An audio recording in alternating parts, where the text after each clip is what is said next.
Assalamualaikum warahmatullahi wabarakatuh. Apa kabarnya hari ini? Semoga semuanya dalam keadaan sehat dan senantiasa dalam lindungan Allah Subhanahu wa Ta'ala. Baik, hari ini kita akan belajar tema diriku, subtema tubuhku. Sebelum kita mulai pembelajaran hari ini, marilah sama-sama kita berdoa. Berdoa mulai.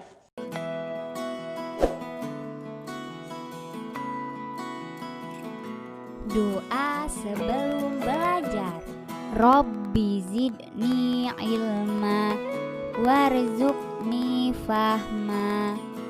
Selesai. Baik, pembahasan pertama yaitu tentang aturan pada saat makan. Bagaimana sikapmu ketika makan?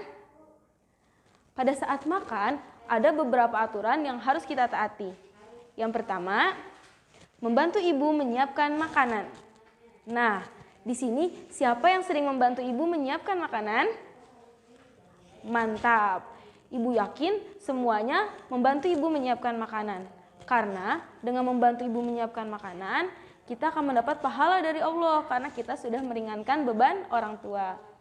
Baik, yang kedua yaitu berdoa sebelum makan. Nah, ibu juga yakin tidak ada yang lupa untuk berdoa sebelum makan. Kenapa? Karena ketika kita tidak berdoa sebelum makan, ternyata setan-setan yang ada di sekeliling kita akan ikut makan bareng kita. Siapa yang mau makan bareng setan? Tentu tidak ada yang ingin mau makan dengan setan. Maka dari itu jangan sampai kita lupa berdoa sebelum makan. Yang ketiga, membereskan meja makan bersama-sama. Jadi yang membereskan meja makan bukan hanya ibu atau ayah, tapi juga kita. Kita ikut membantu ibu dan ayah untuk membereskan meja makan. Yang keempat yaitu menghabiskan makanan. Jadi ketika kita makan tidak boleh ada makanan yang tersisa. Siapa yang masih suka tidak habis makannya? Nah, itu tidak boleh. Kita harus mengambil makanannya sesuai porsi kita. Nah, di sini siapa yang pernah mendengar lagu Nusarara yang judulnya Makan Jangan Asal Makan? Yuk kita simak videonya. Hah?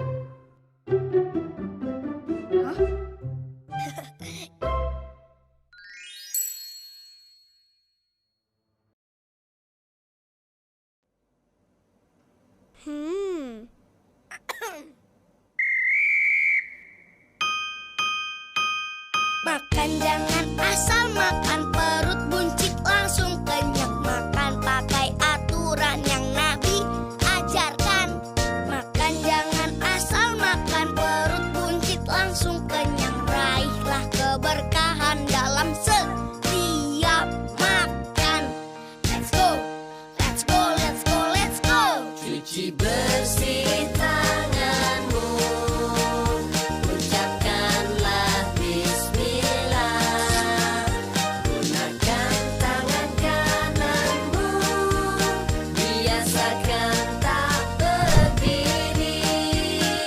Jangan tiup yang panas, lebih baik dikipas. Minum dalam 3 tegukan. 1, 2, 3.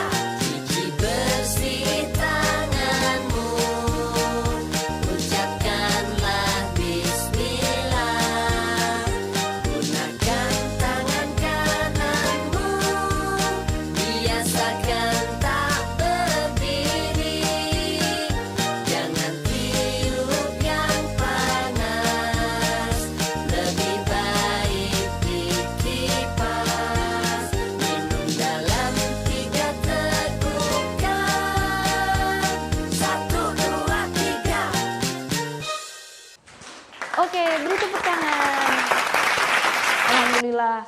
Oke, sekarang ibu tanya, kenapa sih kita harus mentaati aturan pada saat makan? Nah, ternyata banyak manfaatnya.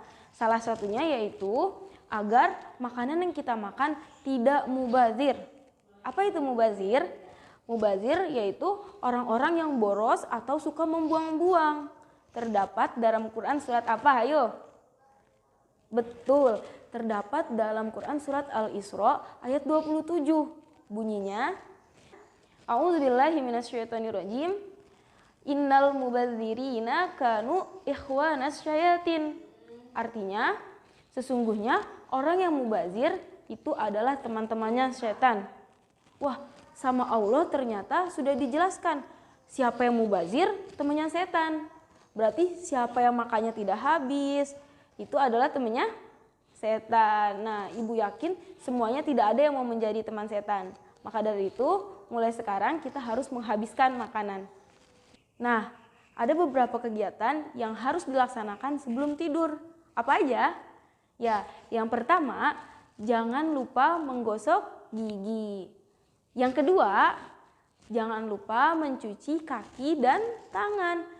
Kenapa harus mencuci kaki dan tangan? Karena kita tidak tahu tangan kita terakhir memegang apa, kaki kita terakhir menginjak apa. Maka dari itu, jangan lupa biasakan untuk mencuci tangan dan kaki agar tangan dan kaki kita senantiasa bersih. Yang ketiga, berdoa sebelum tidur. Bagaimana doa sebelum tidur? Mari kita dengarkan bersama. Bismika Allahumma ahya wa bismika amut. Selain dari doa yang telah kita dengarkan bersama, ternyata sebelum tidur kita juga disunahkan untuk membaca surat Al-Baqarah ayat 255 atau biasa kita sebut apa? Ayat kursi, betul. Selain itu, surat Al-Ikhlas 3 kali, surat Al-Falaq 3 kali, dan surat An-Nas 3 kali. Selanjutnya, apa saja kegiatan setelah bangun tidur? Ternyata ada beberapa kegiatan sesudah bangun tidur, yaitu membersihkan tempat tidur, bersiap-siap untuk sholat subuh. Setelah itu, mandi, sarapan, lalu bersiap-siap untuk berangkat sekolah. Betul. Ya Allah, hebat sekali anak-anak ibu, luar biasa. Nah, sekarang apa saja hal yang dilakukan agar menjaga kesehatan tubuh kita? Yang pertama, berolahraga minimal 2 kali seminggu, betul. Yang kedua yaitu makan makanan yang bergizi. Yang ketiga, jangan tidur larut malam. Jadi, kita tidak boleh begadang. Ketika sudah jam 9, semuanya harus sudah tidur. Tahukah kalian, ternyata ada bagian dari tubuh kita yang tidak boleh disentuh orang lain selain kita. Bagian mana saja? Yuk kita simak videonya. Sentuhan boleh, sentuhan boleh, kepala, tangan, kaki. Karena sayang, karena sayang, karena sayang.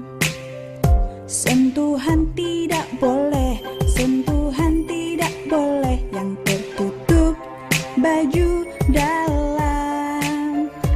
Hanya diriku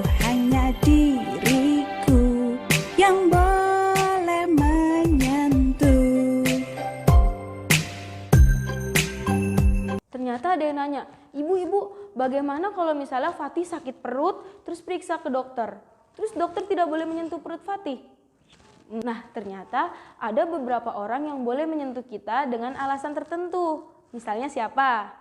Betul, misalnya dokter ingin memeriksa Fatih atau Fahira misalnya sedang sakit, dokter tetap boleh menyentuh Fahira atau Fatih dengan catatan harus didampingi orang tua. Selain dokter, orang tua juga boleh menyentuh tubuh kita pada saat memandikan contohnya. Tapi ibu yakin kelas 1 di sini semuanya sudah bisa mandi sendiri, betul? Jadi, apa yang harus kita katakan kepada orang yang ingin menyentuh tubuh kita? Tidak. Oke, alhamdulillahirrabbilalamin, kita sudah menyelesaikan pembelajaran hari ini. Bagaimana pembelajaran hari ini? Luar biasa, Masya Allah.